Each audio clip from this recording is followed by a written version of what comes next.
I wanted to show you guys how to make a nail polish rack. It's super simple and I was able to do it all by myself, also with the help of my dad to cut some of the wood, but overall it was a really easy process. And what's different about this rack compared to all the other videos on YouTube is that you don't have to nail it on the wall if you don't want to. You can just put it on the floor and like against the wall and it won't lean over, and I'll be showing you guys how to do that later on in this video.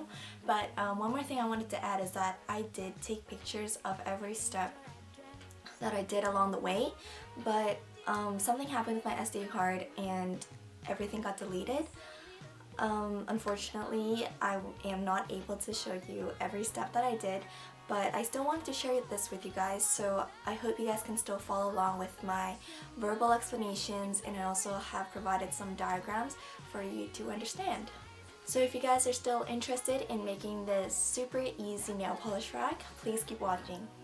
So here's just a quick overview of what my nail polish rack looks like right now.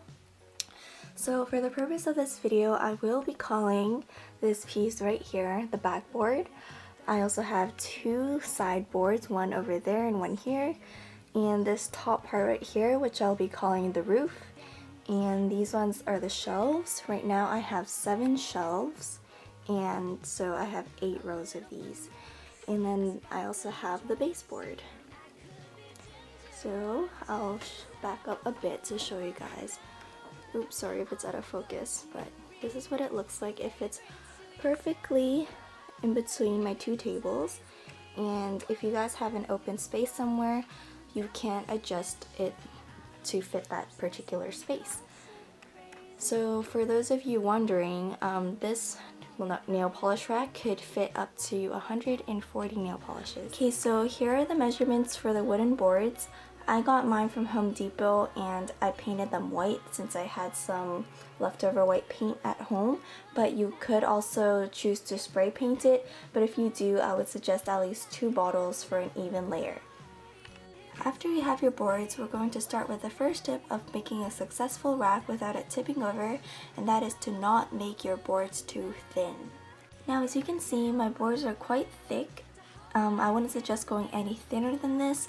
We are going to be gluing this, and nail polish could be quite heavy, so I would suggest for the thickness of your boards to be at least 3/4 of an inch. Now the second step to this, and this is a very important step, it's to make sure there's enough depth in the rack so that it won't fall over and it's stable to the ground. Now as you can see from this diagram, you also don't want there to be too much space in front of the nail polish because that just looks weird, so a reasonable measurement for this would be 2.5 inches.